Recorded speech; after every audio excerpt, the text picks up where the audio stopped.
दोस्तों, आज हम एक ऐसी कहानी सुनने जा रहे हैं जो आपको सिखाएगी कि मौन की शक्ति कैसे आपके जीवन को पूरी तरह से बदल सकती है। गौतम बुद्ध ने कहा था कि मौन की ताकत इतनी प्रबल होती है कि यह आपकी चिंता, तनाव और बेचैनी को खत्म कर सकती है। जब आप कम बोलते हैं और सही समय पर सही शब्दों का प्रयोग करते हैं तो आपका व्यक्तित्व और भी प्रभावशाली बनता है। बुद्ध ने हमें यह सिखाया कि दुनिया का सबसे तेज हथियार हमारी जुबान है। शब्द हमें शक्ति भी दे सकते हैं और हमारी सबसे बड़ी कमजोरी भी बन सकते हैं। जब हम अनावश्यक बातें करते हैं तो हमारा मन अशांत हो जाता है और हम जीवन में सफलता से दूर हो जाते हैं। आज की इस कहानी के माध्यम से हम जानेंगे कि कैसे मौन का अभ्यास हमें आत्मज्ञान की ओर ले जाता है और हमें आंतरिक शांति और आनंद से भर देता है। अगर आप भी अपने जीवन में शांति और सफलता चाहते हैं तो इस कहानी को अंत तक जरूर सुनें। और हां, वीडियो शुरू करने से पहले कमेंट बॉक्स में नमो बुद्धाय लिखकर अपनी उपस्थिति दर्ज कराएं और वीडियो को लाइक करें। तो चलिए कहानी शुरू करते हैं। जापान में एक बहुत ही प्रसिद्ध बौद्ध भिक्षु रहा करते थे। दुनिया के शोर शराब से दूर जंगल में वो रहते थे और वह बड़े ही ध्यानी और बुद्ध के भक्त व्यक्ति थे, इसलिए वह पूरे जापान में बहुत अधिक प्रसिद्ध थे। एक दिन एक राजकुमार उसी बौद्ध भिक्षु के पास आया और बोला, हे गुरुवर, मैं हमेशा थका हुआ, निराश और परेशान महसूस करता हूं। मेरा मन बहुत अशांत रहता है। हालांकि मेरे पास सब कुछ है, दौलत, शोहरत, सुख सुविधाएं जो हर व्यक्ति चाहता है या पाने की इच्छा करता है, लेकिन फिर भी मेरे अंदर इतनी अशांति और चिंता क्यों? बौद्ध भिक्षु ने उसकी बात बहुत ही ध्यानपूर्वक सुनी और कुछ सोचने के बाद कहा, तुम इस प्रश्न का उत्तर जानते हो, बस तुमने कभी इस प्रश्न को हल करने की कोशिश नहीं की है। भिक्षु ने आगे कहा, मैं एक रिसर्च करना चाहता हूं, क्या तुम मेरा साथ उसमें दोगे? इस रिसर्च के बाद तुम्हारे जीवन में किसी भी तरह की अशांति और चिंता नहीं रहेगी। ये बातें सुनकर राजकुमार बहुत हैरान था। उसने बौद्ध भिक्षु से कहा, बताइए मुझे क्या करना होगा? अपने मन की क्षति के लिए मैं कुछ भी करने को तैयार हूं। राजकुमार की इन्हीं बातों को सुनकर भिक्षु ने कहा, तो फिर आप अगले 15 दिन के लिए मेरे आश्रम में रहोगे और एक सामान्य व्यक्ति की तरह अपना जीवन व्यतीत करोगे और इन 15 दिनों में तुम अकेले और चुपचाप रहोगे, जितना हो सके कम बोलोगे। राजकुमार उस भिक्षु की बातें सुनकर सहमत हो गया। पहले दिन राजकुमार को लगा कि उसका मन सामान्य से अधिक अशांत और विचलित है। उसके मन में तरह तरह के विचार आ रहे हैं थे और वह आम लोगों की तरह जीवन जीने में असहज महसूस कर रहा है। उसे अंदर से बोलने की इच्छा हो रही थी, लेकिन वह चुपचाप रहा। उसके मुंह से एक भी शब्द नहीं निकला, बस वह चुपचाप बैठा रहता। लेकिन रात होते होते उसे अंदर ही अंदर शांति का अनुभव होने लगा। उसके लिए यह अनुभव अजीब था। वह खुद से पूछ रहा था कि वह अंदर ही अंदर इतना खुश क्यों है और उसकी आंतरिक बेचैनी और चिंता कम क्यों होने लगी है। अगले दिन राजकुमार अकेला चुपचाप बैठ रहा और वह प्रकृति को निहार रहा। वह पौधों को, फूलों को, आकाश में उड़ रहे पक्षियों को। वह अपने जीवन में पहली बार यह अद्भुत दृश्य महसूस कर रहा था कि उसके पास कितनी सुंदरता है। वह दिन भर प्रकृति की सुंदरता को निहारता रहता और उसकी ताजगी को महसूस करता रहता। इसी तरह से 10 दिन बीत गए और उसके मन की सारी बेचैनी, सारी हलचल, सारी उथल पुथल और सारा तनाव गायब हो गया। 11वें दिन की सुबह राजकुमार फिर से एकांत में बैठ गया और कुछ ही मिनटों में उसकी आंखें अपने आप बंद हो गईं और वह गहरे ध्यान में चला गया। वह पूरे दिन वहीं पर आंखें बंद करके बैठा रहा और गहरे ध्यान में डूबा रहा। न कोई शब्द, न कोई चिंता। राजकुमार भीतर से असीम शांति और आनंद से भर गया।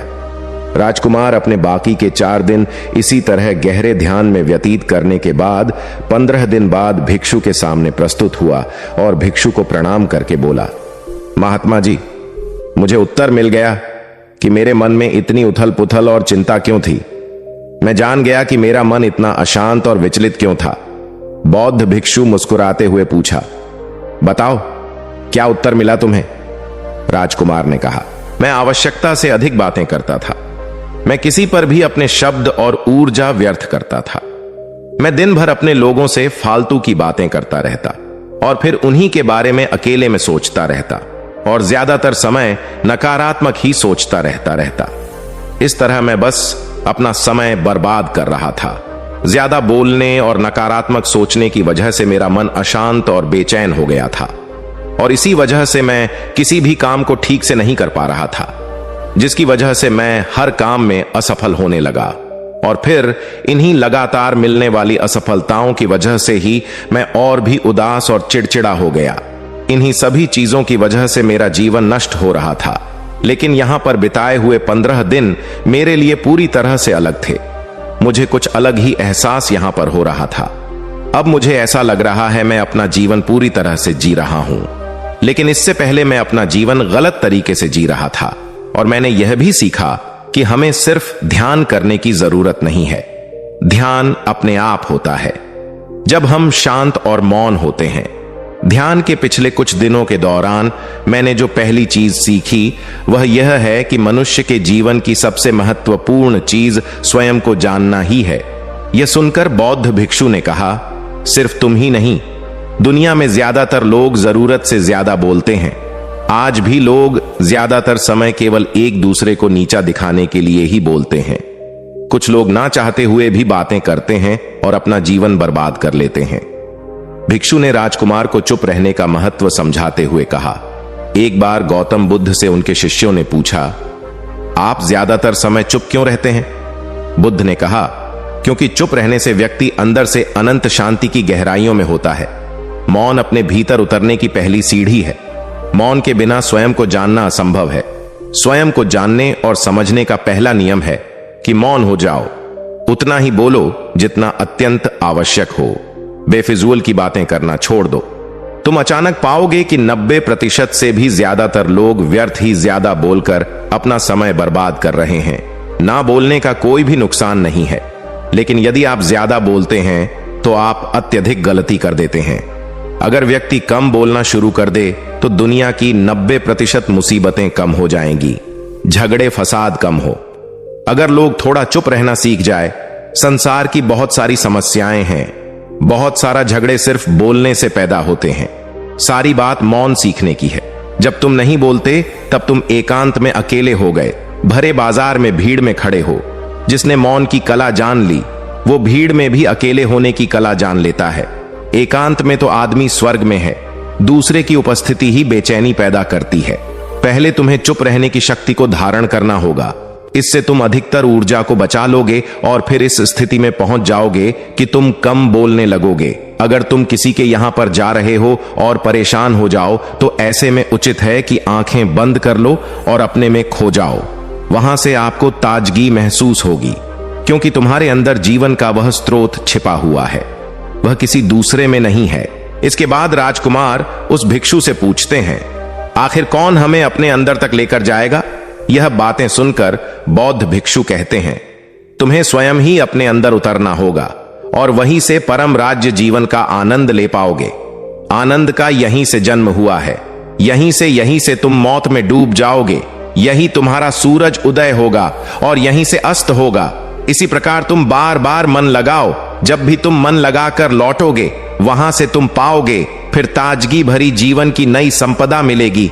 इस नई शक्ति के जन्म होने से तुम्हारी थकान गई, उदासी गई, चिंता गई। जैसे कोई स्नान करके लौटता है तो शरीर शीतल हो जाता है, शांत हो जाता है। ऐसे ही जब कोई भीतर से साफ होकर वापस आता है, मौन में स्नान करके लौटता है, तो समस्त अस्तित्व, समस्त व्यक्तित्व शांत और मौन हो जाता है, आनंदित हो जाता है। जब तुम आंतरिक मौन की उस पराकाष्ठा पर पहुंच जाओगे तब तुम पाओगे कि बोलने से भी तुम्हारा मौन खंडित नहीं होता, वह बना ही रहता है। उसकी एक अंतर धारा लगातार तुम्हारे भीतर बहती रहती है। तुम बोलते तो हो, तुम शब्द का उपयोग भी करते हो, लेकिन वह तुम्हारे मौन को खंडित नहीं कर पाती। एक बार गहरे मौन में स्थिर हो जाओ, फिर तुम्हारी वाणी में भी मिठास आ जाएगी। तुम्हारा बोलना संगीतपूर्ण होगा, तुम्हारा बोलना सत्य होगा। तुम बोलोगे तो दूसरों पर भी शीतलता छा जाएगी। जैसे ही तुम अंदर से चुप होते हो, तुम इतने शक्तिशाली होने लगते हो कि समाज की निर्भरता तुम छोड़ने लगते हो और तुम्हारे जीवन में एक मस्ती आती है जो केवल दीवानों के जीवन में होती है। तुम्हारे चेहरे पर एक नई रौनक आ जाती है। तुम्हारी आंखें किसी अमृत के समान हो जाती हैं और तुम अनंत शांति के समुद्र में डूबने लगते हो। इतना कहकर भिक्षु ने अपनी बात खत्म की और वह मौन में चले गए। राजकुमार उनका धन्यवाद कर कर अपने महल में चला गया। दोस्तों, आपने भी अनुभव किया होगा कि बहुत ज्यादा बात करने से दिमाग अशांत हो जाता है, जिससे हम अपने दिमाग पर नियंत्रण खो देते हैं और साथ ही अपना ध्यान भी खो देते हैं। जो लोग बहुत ज्यादा बोलते हैं, उनके पास किसी एक काम पर ध्यान केंद्रित करने की काबिलियत नहीं होती। वो अपने किसी भी लक्ष्य पर पूरी तरह से ध्यान केंद्रित नहीं कर पाते। अगर हमारा दिमाग एक जगह केंद्रित नहीं है तो हम जीवन की सच्चाई नहीं समझ पाते और ना ही मनचाही सफलता कभी हासिल कर पाएंगे। इसके अलावा भी आपने देखा होगा कि जो लोग अधिक बोलते हैं वह अक्सर लोगों के बीच हंसी का पात्र बन जाते हैं, और जो लोग कम बोलते हैं और अपनी बात पर कायम रहते हैं, उन्हें लोगों से सम्मान मिलता है।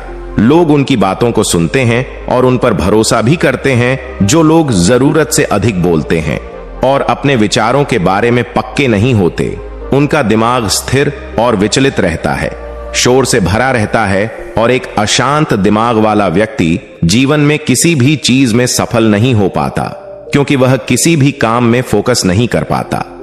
यदि किसी व्यक्ति को यह पता है कि उसे कब, कहां और क्या बोलना है, तो वह व्यक्ति सच में बहुत बुद्धिमान है, और ऐसा व्यक्ति जहां भी जाता है उसका व्यक्तित्व आकर्षण का केंद्र बन जाता है, और वह जो कुछ भी करता है उसमें सफल अवश्य होता है। अगर हम किसी महान और सफल व्यक्ति के व्यक्तित्व को गहराई से देखें तो पाएंगे कि वह कम बोलते हैं और कम से कम शब्दों में अपनी बात खत्म कर देते। वो बोलने से पहले वह चीजों और जिसके बारे में उसे बोलना है उनके बारे में गहराई से सोचते हैं। लेकिन जो लोग बहुत ज्यादा बोलते हैं, बहुत बार वह झूठ भी बोलते हैं और अपनी बातों से दूसरों के मन और विचारों पर कचरा डालते रहते हैं। वह ज्यादातर समय दूसरों की बुराई करते रहते हैं, इसलिए उनके अपने भी उनसे नफरत करने लगते हैं।